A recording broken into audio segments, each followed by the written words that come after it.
Hello, it's Simon Zucchi here, and in this short video I'd like to explain about the due diligence you need to put in place when working with other people. So who is this video for? Well, it's for people who want to borrow or lend money in property. That's investors who want to borrow other people's money to invest, and individuals who want to lend money to those property investors. It's also for people who want to work with other people in a joint venture in property for a share of the profits, and the general principles can actually be applied to any business, not just property. So why create this video? Well, you can usually achieve far more working with other people than you can on your own. However, you need to be very careful when doing this. In the past, I've made mistakes, and recently I've seen more people making costly mistakes.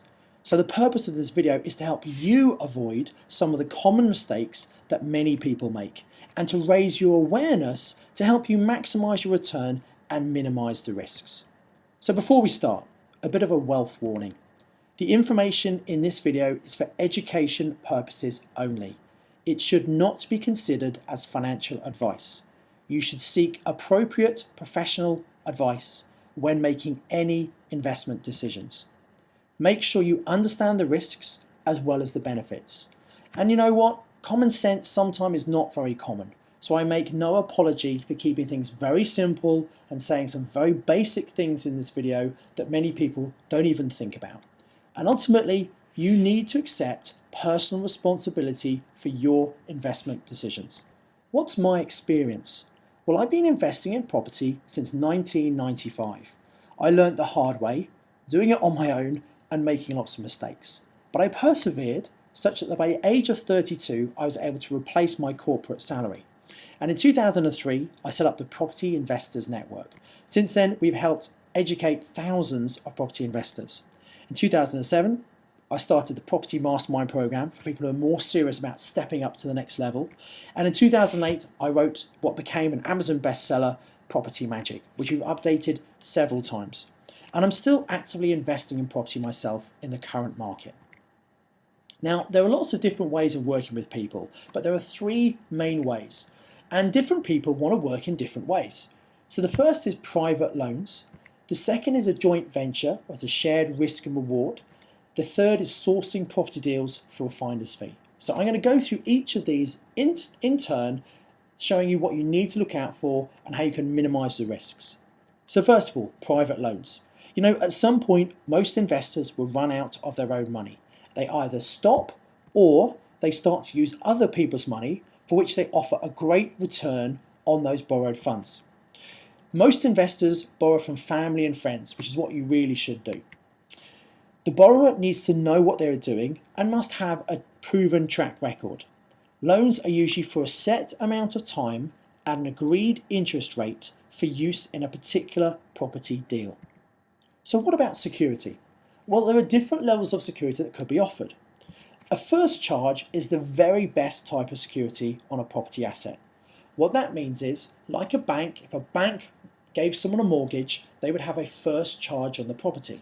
What that means is, if the borrower defaults on their loan, the bank can take the property back, sell it to get their money back.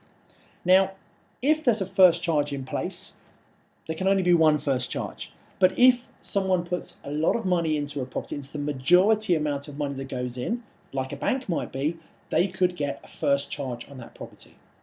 Next is a second charge. This sits after the first charge, which means in the event of a default, the property will be sold, the people have the first charge get their money first, and then the people who got a second charge get their money.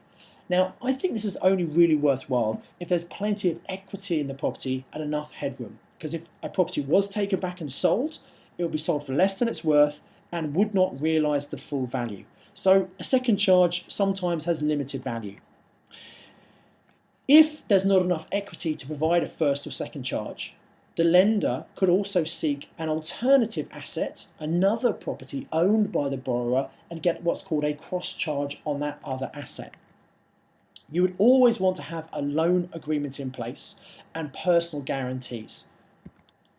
And obviously, one of the most important things is this is based on relationship and also trust. You've got to have a great relationship with the people you're working with and absolutely trust them. And you need to make sure you're comfortable with the risk, because there are risks. You need to make sure you're comfortable with that. So what are some of the important loan considerations? Well, the lender really needs to understand what is the return on their investment. So what's the rate of return, the interest rate they're going to receive in return for making this loan? And is the reward they're getting worth the risk? How is the borrower going to afford to make the interest payments? Now, interest payments could be paid on a monthly basis or quarterly basis or annual, or they could be rolled up and paid at the end of a property project. You need to understand how are they going to afford to make these payments? And when and how are they going to return the borrowed funds? So the capital you're lending, when are you going to get that back? And what's the exit strategy? What's the strategy used to get that money back to you? And what are the contingencies if things go wrong? Things go wrong in property sometimes. So what are they going to do? What happens if there are time delays, for example, and it takes longer to get money back to you than expected? Is that okay? Is that going to work for you? And remember, your capital could be at risk. Ultimately, if you lend money to somebody, there's a risk that you may not get it back. So what about joint ventures? So joint ventures is where people come together and work for a mutual benefit. And you work with people who have complementary resources. So you can pool your resources together, you can leverage other people's strengths, and you can profit from property deals that you maybe couldn't buy, couldn't manage, or wouldn't find on your own. What this means is you can make money when you might normally miss out. They're very, very flexible, and the structure of the deal can be done in such a way that it works for all parties involved. But you need to be very selective about who you work with. Do your due diligence on people and on projects to make sure you're happy with it. And there's always a share of the reward, but there's also a share of the risk. You've got to understand that. So some considerations for joint ventures. When thinking about joint venturing, you should consider the following. Are you 100% comfortable with your partners, the people you're going to be working with? Do you have aligned values and aspirations? Are you looking to do the same kind of thing? Does your partner have the necessary skills, experience, or resources to meet their obligations? If they're bringing something into the deal, are they able to deliver that? And are you able to deliver what you're supposed to deliver? Are you clear on who is responsible for what? Do you know what and when are your exit strategies? And what are the contingencies if things go wrong? And you need to think about all of this up front before you do the joint venture. It's no good getting to a partnership and then having these discussions later on down the line when something may have gone wrong. You've got to think about how can you minimize the risks for all concerned. So what kind of security can you provide when you're doing a joint venture? Well, first of all, you need to have a heads of terms. That's basically setting down in black and white how the joint venture agreement works, and it's always worth putting it in writing. Now, you could decide that if someone's, say, putting money into a deal, you could put the property in their name. And very often when people buy property together, they think they both have to be on the mortgage and they both have to be on land registry as the owners. But that's not necessarily the case. In fact, I can't give you any financial advice, but I recommend that you don't put your name on a mortgage with someone else because there's a risk. If something happens to either party, both parties could be adversely affected in financial terms. So it's better to put the property in just one person's name, and you'd have a deed of trust, a document put together by a solicitor which reflects the actual ownership percentage within the deal. If you're building a property portfolio together with someone, then you could alternate the ownership. First property goes in your name, next property goes in their name, next property goes in your name, following property goes in their name, and so on. So although you're working together, technically your portfolio is split. So if you ever decide to go separate ways, then it's much easier to do that. It's the same consideration if you're working with a relationship partner. Very often couples will invest together, and because they're a couple, they don't have things in writing, they don't have an agreement because they assume they don't need one. Well, unfortunately, many couples, many relationships break up. So even if you're in a partnership relationship, you should have an agreement in writing and be very clear who is doing what within that relationship. If the property is purchased in a company structure, which sometimes people do, potentially you could have shares in that company or a debenture over that company. And if it's in a company structure, you always want to have personal guarantees from the directors as well. Ultimately, you must know what you're doing in part. If you're working with other people, you really must know what you're doing, and your other partners must know what they're doing as well. The final thing I want to talk about is where people might buy and sell property deals. So let's say some people find more deals than they can use themselves. They become very good at finding deals. And obviously they're going to keep the best ones for themselves, but they may sell the surplus ones on. Now, a question I'm often asked is, why would they sell them if they're any good? If they're great deals, why on earth would they sell them? Well, maybe they have reached their personal capacity. Maybe just physically, time-wise, they can't do any more deals. Maybe they don't have enough money to do any more deals. Maybe they can't get any mortgages. They've just reached their personal capacity. Or maybe the deal may be outside of their geographic area. Or maybe the deal is just too big for them or too small for them. Or maybe the deal just doesn't fit their strategy. So these are all very good reasons why someone might be prepared to sell a deal to someone else for a finder's fee. So if you are selling deals, obviously they've got to be good deals. Ideally, you need to be working direct with the vendor, with the seller. It's no good if you're dealing with someone who's dealing with someone else who's dealing with the seller. There's a long chain, and if everyone wants to get a commission, it becomes very expensive, very complicated. You need to be dealing direct with the vendor is the very best situation. You must have added some value. If you just see a property that's on the market with an estate agent and you've not done anything else, you can't really charge someone a big finder's fee for that because, well, it's on the market. Whereas if you've gone and visited the property, you've done some research, you've spoken to the owner, you've agreed a great price that's less than it's being sold for, you've added some value, and maybe it's justifiable to charge a fee. Now, if you're going to be selling deals, you need to be registered with the property ombudsman. You must have professional indemnity insurance. And also you must be aware of and follow the anti-money laundering policy. These are very important things you must be doing if you're selling deals. If you're buying deals from someone, make sure they're adhering to all of these factors. So if you're buying deals, make sure the finder knows what they're doing. Make sure they are registered with the ombudsman. Make sure they have got insurance. Make sure they really understand property and they're not just newbies trying to make some extra money. They need to know what they're doing. Always check them out with past clients. If they've sold deals, you don't want to be the first person they sell a deal to. Check out what past clients' experience has been. And, I think you should, if you're going to pay someone to find deals for you, that's okay, but pay it on a deal-by-deal basis. Never, ever pay upfront fees to someone who's going to buy you properties, because usually they don't deliver. Always do your due diligence on every single deal. So if you're going to be buying a deal, and someone's found it for you, don't take their word for it. You've got to check it out yourself. You've got to make sure you understand exactly what you are buying. You've got to understand their obligations and understand your obligations.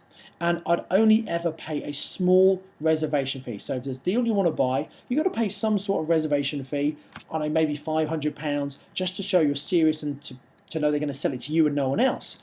And then you pay the balance of fees on completion when the deal is done, and only then. So, due diligence you need to do on the deal, and this is if you're lending money to someone, this is if you're doing a joint venture with someone, or if you're buying a deal from someone. You need to understand what exactly is the deal. Make sure you completely understand it, and realize, why is it a good deal? What makes it a good deal? So what's the purchase price and what's the value? Are you getting it at a price below the true market value? What's the rental demand in the area, and what's the actual achievable rent you can get on this property? And again, never take anyone else's word for this. You need to do this research yourself. Then you need to work out, does this property investment stack up to give you good cash flow? What that means is, after all the expenses, you take the rent, less all the expenses, you need to have good cash flow profit every single month. And does it give you a good enough return on investment? Ultimately, when you know the cash flow and return on investment, does it meet your personal investing criteria? If it doesn't, don't do the deal. If it does, well, great, it might be a good deal for you. So what's involved? Do you need to do a refurbishment of the property? And what are the timescales? How quickly do you need to move? When is your money required? You need to understand this. And you also need to understand, are there alternative exit strategies? Maybe you're buying a property to do it up and flip it on. Well, what if you can't sell it to someone? Could you alternatively rent it out and it must stack up and make cash flow? So only proceed if you are happy with all of this. Even if you're just lending money to someone, you need to make sure you completely understand the deal. So as we said before, you can see how they can afford to pay the interest and when and how you're going to get your money back. If you're doing a joint venture and someone's going to source this deal for you, you want to make sure that if you're putting money in or you're getting on the mortgage, that it's a great deal. Because if something goes wrong, you might get stuck with the property. And obviously if you're buying deals from someone, again, you need to check it out. Never just take their word. You need to take responsibility for all your decisions.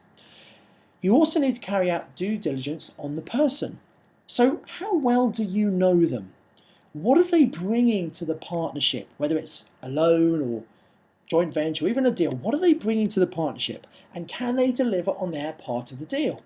One of the challenges I've personally had over the last year is I did a joint venture. Someone I know and trust, completely trust, came to me with a project that someone else had found and brought to her. And this third party was a builder who had found this project and the idea was he was going to do all of the work, take this building, split it into 3 flats, he does all the work, and then we share the profit 3 ways. I come and finance the deal. That's what the deal was. However, this particular builder was not qualified and was not appropriate to do this particular job. And the problem was I had trusted my partner, my business partner who I completely trusted, and she had trusted him. What I should have done is I personally should have checked him out to make sure he was fit for the purpose, but I didn't do that. I assumed it was okay. So it's my responsibility. It's my fault. I can't point the finger. I have to accept responsibility for that. So make sure whatever they're saying, if they say they're going to put money into the deal, make sure they've actually got the funds available and they can move quickly. Whatever they're saying they can do, can they deliver it?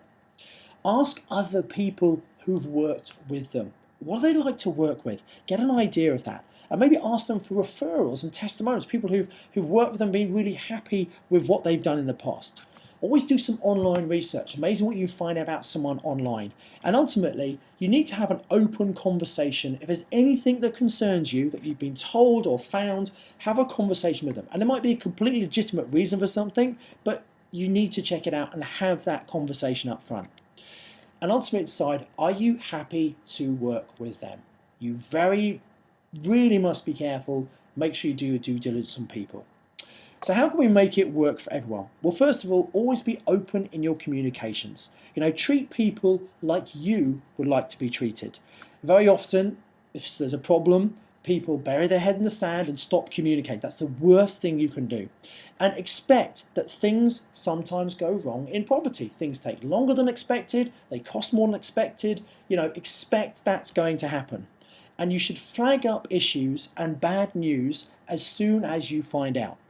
If there's some bad news, sometimes we don't like to tell people that, but if you keep it secret and don't tell people, it's even worse. So work with the other person. If there is a problem, work with the other person to find a solution, whether it's a loan, a joint venture, or a deal, rather than just have a go at them, see how you can work together to solve the problem. And finally, remember you can achieve more working with other people than you can on your own if you work with the correct people. Please be careful when making any investment. Always do your own due diligence on the deal and on the person. Seek appropriate professional advice. Remember, this video is for educational purposes only. I'd encourage you to invest with knowledge and invest with skill.